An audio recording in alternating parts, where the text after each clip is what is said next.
Have you ever paused to wonder if you're still clutching onto things, habits, pressures, or even people that no longer light up your soul? As the years pile on, something subtle yet profound shifts inside us. Life, once a whirlwind of chasing what's necessary, begins to reveal itself in softer, clearer hues.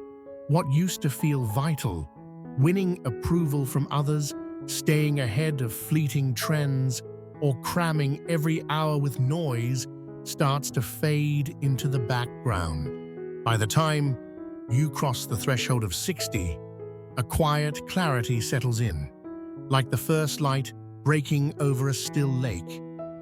You realize some things simply don't deserve your energy anymore. They never did.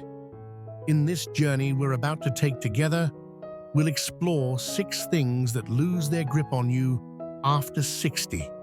6 burdens you can finally set down. Some might catch you off guard, stirring a flicker of surprise. Others might already be slipping from your grasp, leaving you nodding in quiet recognition. But here's the promise. Letting go of what no longer serves you isn't just about shedding weight. It's about making space. Space for time, for energy, for peace. Space to pour into what truly matters. Because the best years of your life shouldn't be tethered to shadows that dim your joy. Stick with me until the end, because releasing these 6 things might just transform your days in ways you never imagined. You'll look back and wonder why you didn't unshackle yourself sooner. Ready? Let's dive in. Number 1. Keeping up with trends.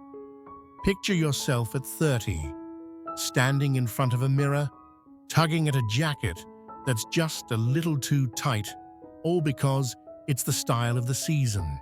Or maybe at 40, you're hunched over a shiny new gadget, squinting at instructions, determined to master it because everyone else has one.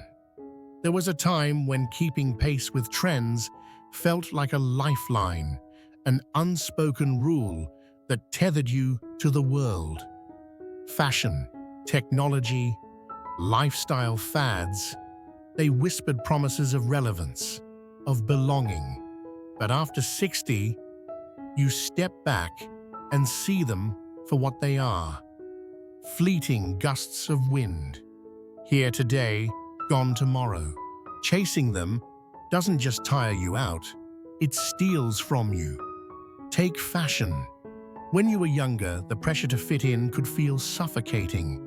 You'd rifle through racks of clothes, hunting for the perfect cut, the right color, something to signal you were current. Maybe it was a pair of bell-bottoms in the 70s or a sleek blazer in the 90s. Each purchase a quiet plea to be seen. But now, at 60, you've lived through enough seasons to know what lasts. You slip into that soft sweater you've loved for years, its threads worn but familiar, or those boots that hug your feet just right. Comfort trumps couture. Your style isn't dictated by glossy magazines or runway shows. It's carved from decades of knowing yourself. You dress for the mirror that reflects you, not the world peering over your shoulder. Then there's technology. Every year, the ads blare about the next big thing. A phone that's faster, a watch that tracks your every breath, an app promising to streamline your life. In your 40s, you might have queued up at midnight, eager to hold the future in your hands. But now, you glance at your trusty old phone, scratched, yes, but it calls, it texts, it holds photos of the grandkids. Does it matter that it's 2 models behind? Technology should bend to your needs, not the other way around. The stress of relearning every update, of chasing the endless cycle of newer, better, faster, It's a race you're happy to step out of. And don't get me started on lifestyle trends. Remember the low-fat craze of the 90s? The protein obsession of the 2000s? One day it's yoga, the next it's spin classes that leave you dizzy. You've tasted enough fads to know they're just noise. At 60, you trust your own rhythm. Maybe it's a quiet walk at dawn, the air crisp against your skin, or a hearty meal that warms your bones. You've learned what fuels you, what steadies you. Trends can swirl around you, but they no longer pull you under. Letting go of this chase is like stepping off a treadmill you didn't realize was still running. Suddenly, you're free to savor what's timeless. The laugh lines etched by real joy, the routines that feel like home. No more scrambling to keep up, no more fear of falling behind. The best things, love, comfort, authenticity, don't have an expiration date. Number 2, seeking everyone's approval for years. It's there, a weight pressing on your chest, subtle but relentless. The need to be liked, to fit into someone else's idea of enough. Maybe it started in your 20s, when you took that safe job, because your parents nodded in approval, even though it dulled your spark. Or in your 30s, when you said yes to that party you dreaded, just to avoid the sting of seeming aloof. You bent and stretched, molding yourself to meet expectations. Family, friends, co-workers, even strangers on the street. But after 60, a truth dawns, sharp and unshakable. No matter how much you twist yourself into knots, someone will still find fault. And that's when you ask, why am I still running this race? Think of Ellen, a woman who spent decades as the family peacemaker. She'd bite her tongue at reunions, nodding through her sister's barbed comments, all to keep the harmony. She'd volunteer for every bake sale, every carpool, because saying no felt like a betrayal. But at 62, something snapped. She stood in her kitchen, flour-dusted apron slung over a chair, and realized she didn't have to host Thanksgiving again, not if it meant gritting her teeth through another argument. She called her brother instead, suggested a potluck, and felt the air shift. For the first time, she chose herself. That's the shift at 60. You've seen enough of life to know people's opinions are less about you and more about them. Their insecurities, their expectations, their fleeting moods. You've stayed late at work to impress a boss who barely noticed, dimmed your laugh to avoid raised eyebrows, shelved dreams because they didn't align with the crowd. But now, you straighten your spine. You realize the only approval that matters is the one you give yourself each night, when the house is quiet and the day settles. It's not selfishness, it's liberation. You start saying no without guilt, yes without hesitation. You paint that wild mural in your living room because it makes you smile, not because it'll win a neighbor's praise. You surround yourself with people like Tom, your old fishing buddy, who grins at your quirks, not the ones who tally your flaws. The moment you stop begging for validation, something blooms, self-respect, steady and warm. You're not here to be everyone's mirror. You're here to be you. And the beauty of it? The people who matter, the ones who've watched you grow, who've held your hand through storms, they'll stay. The rest, their whispers fade into the wind, and you're too busy living to notice. So if you've spent decades chasing nods and smiles, let them go. You don't need a chorus of yeses to sing your own song. Number 3, overloading your schedule.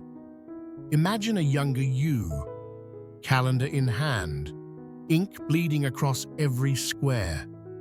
Mornings blurred into meetings, afternoons into errands, evenings into obligations you couldn't even recall saying yes to. Busyness was a badge of honor, a quiet hum that convinced you were needed, productive, alive.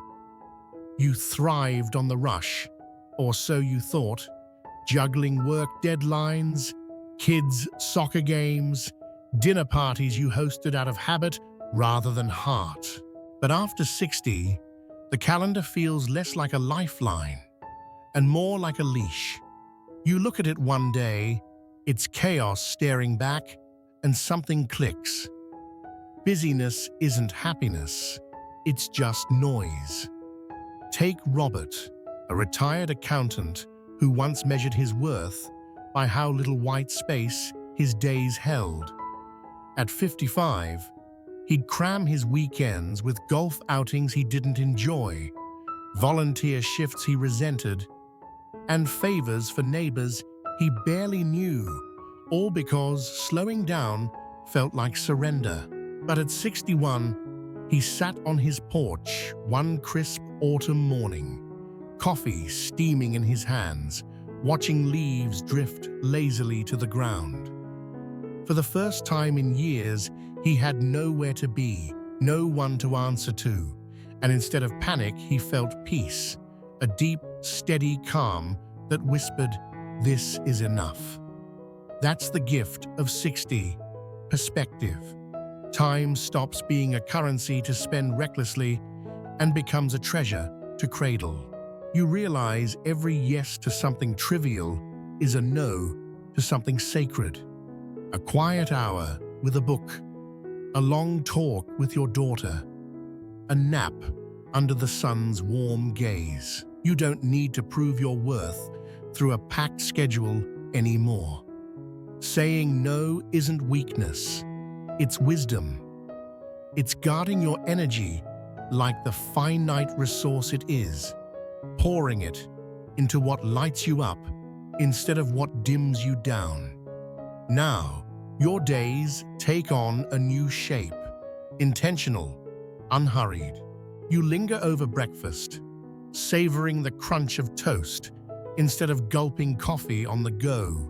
You walk the long way through the park, noticing the way the light dances on the pond, not because you have to be somewhere, but because you want to be here. You trade endless to-dos for moments that breathe, painting with your granddaughter, her giggles splattering the canvas, or sitting by the fire with your spouse. Silence wrapping you both in comfort. Slowing down reveals what the rush buried, life's small, shimmering threads. A packed schedule once drowned them out, but now they weave the days you'll remember. So if you've spent years equating full with fulfilled, try this. Erase one thing from tomorrow's list, then another. Watch how the quiet fills you up. You're not here to race time, you're here to live it. Number 4, holding on to toxic relationships. There's a photo on your shelf, faded edges, smiles frozen in time. It's you and someone you've known forever, a friend, a cousin, a neighbor.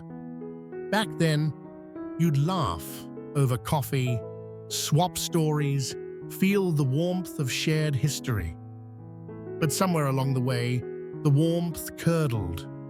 Now, their calls bring dread, their words leave bruises, yet you keep them close, out of habit, guilt, a sense of duty you can't quite shake. After 60, though, you stand at a crossroads, staring at that photo, and a question rises. Why am I still holding on? Meet Sarah, 63, who spent years tethered to a childhood friend named Lisa. Lisa was a storm, always needing, rarely giving, her conversations a carousel of complaints and subtle jabs. Sarah would hang up exhausted, promising herself next time she'd set a boundary, but guilt always pulled her back. "She's lonely," she'd reason. "We've been through so much." But one day, after Lisa mocked Sarah's new hobby, pottery, something that brought her quiet joy, Sarah felt a shift. At 63, she'd survived loss, raised a family, built a life. She didn't have the strength or the will to carry Lisa's weight anymore. So she stopped answering. And the silence, it felt like freedom. That's the clarity 60 brings. You've walked enough miles to know not every bond is meant to last. Toxic relationships, whether it's the friend who drains you, the relative who judges you, or the acquaintance who only calls to vent, aren't obligations. They're choices. You once excused them, thinking that's just how they are. But now you see, how they are doesn't have to be how you live. You've earned the right to protect your peace, to draw a line in the sand and say no more. Letting go isn't about bitterness, it's about honoring yourself. It's choosing mornings where your coffee isn't soured by a tense call, evenings where your heart isn't heavy with someone else's baggage. You don't owe anyone your time, not after all you've given. And when you release the ones who pull you down, you make room for the ones who lift you up. People like your old co-worker who sends you garden photos, or your son who calls just to check in. His voice, a balm. Picture Sarah now, hands muddy with clay, shaping a bowl that's imperfect but hers. She's not angry at Lisa, she's just done. At 60, you learn that peace isn't negotiable. You deserve laughter that doesn't come with strings, love that doesn't demand your exhaustion. So look at that photo again. If it doesn't warm you anymore, let it fade. The space it leaves is yours to fill with joy. Number 5, worrying about what others think. For decades, it's been a shadow trailing you, soft but persistent, shaping your steps before you even noticed. The weight of other people's eyes, their whispered judgments, their unspoken rules. Maybe in your 20s, you chose a sensible car over the convertible that made your heart race, all because your neighbors might talk. Or in your 40s, you muted your wildest laugh at a party, afraid it'd echo too loud in polite company. You lived with a quiet question, humming in the back of your mind. What will they think? But after 60, you catch your reflection one day. Lines etched by time, eyes bright with stories, and realize their thoughts never built this life. I did. Consider Margaret, a woman who spent her 50s tailoring herself to fit.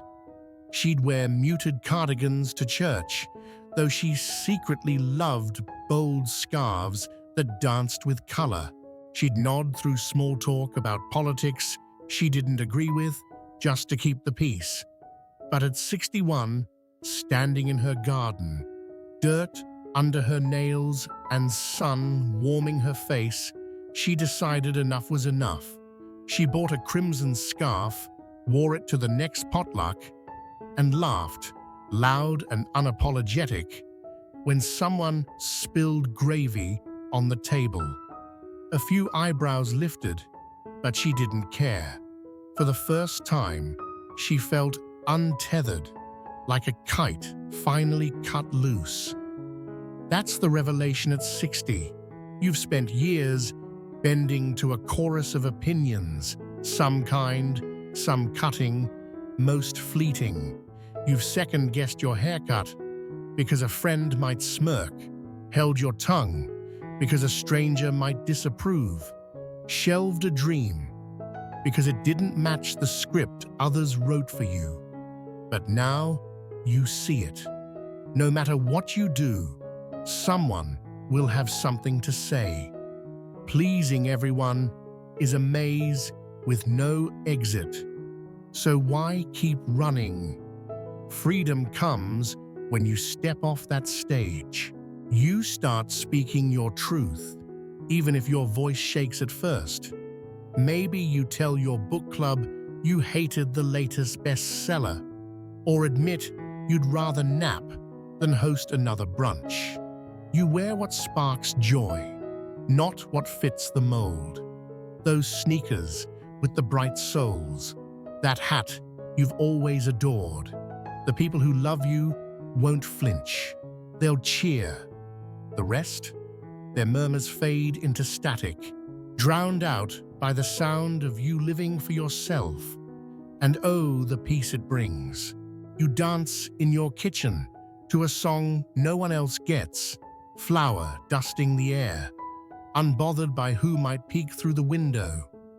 You chase that hobby, photography, woodworking, whatever calls you, not for praise, but for the thrill of it. At 60, you're not here to be a mirror for someone else's approval. You're here to shine as you are, flaws and all. And that's a confidence no critic can touch. Number 6, buying and accumulating more stuff. There was a time when more felt like the answer.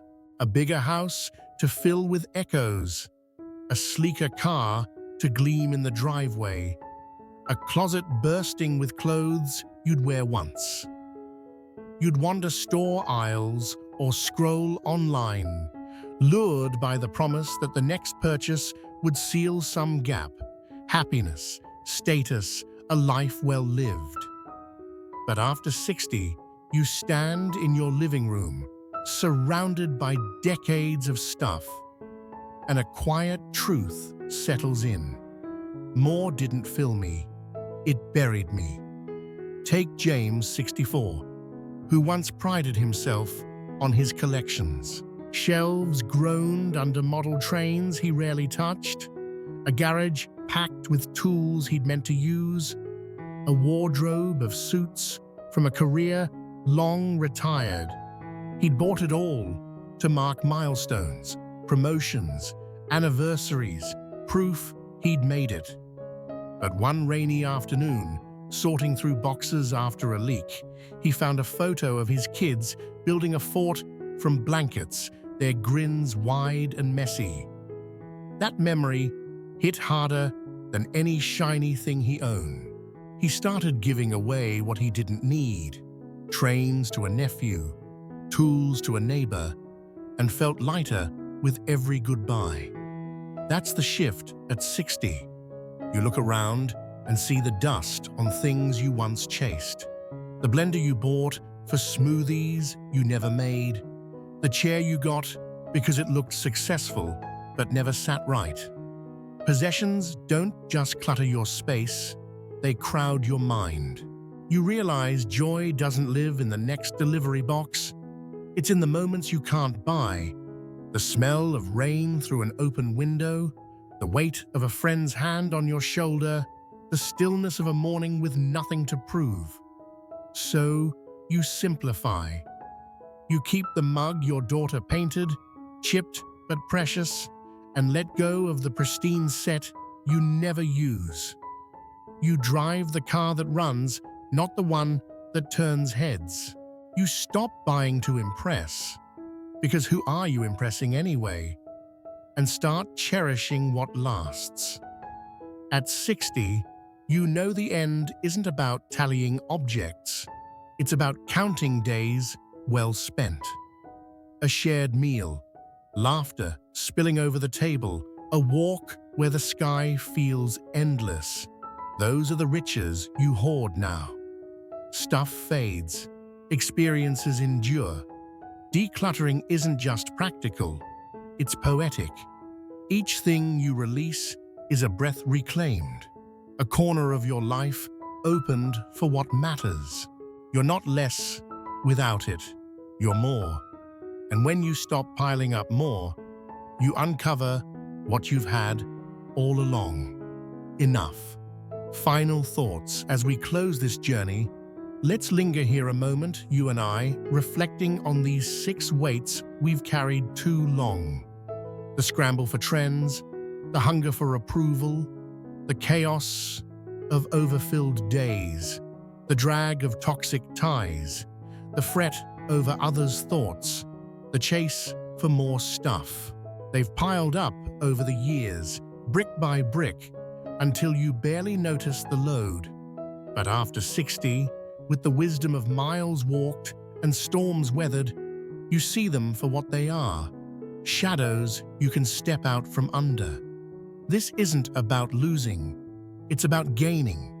When you set down these burdens, you don't just clear space, you build a life that fits you. Imagine waking to a day shaped by your hands, not society's script. A morning where you sip tea slowly, a conversation that lifts your spirit, a quiet corner where you're free to be. This stage isn't the end of the road. It's the wide open field you've earned, where peace grows wild and joy runs deep. So ask yourself, what are you ready to release? Maybe it's the phone buzzing with trends you don't need, or the friend whose calls leave you hollow. Maybe it's the clutter in your attic, or the worry that someone's watching. Start small. Say no once. Give away one thing. Let one judgment slide. Feel how it shifts you. You've already let go of some, haven't you? Others might still cling, but they don't have to stay. The best years aren't behind you. They're unfolding now, waiting for you to claim them, unburdened and whole. Thank you for walking this path with me today. I'd love to hear your voice. Drop a comment below with one thing you've learned, one step you'll take. Your words fuel this space, lighting it up with shared truth. If this stirred something in you, like it, subscribe, share it with someone who needs it. Your support keeps these stories alive, inspiring us all. Until next time, here's to living lighter, truer, and fully your own.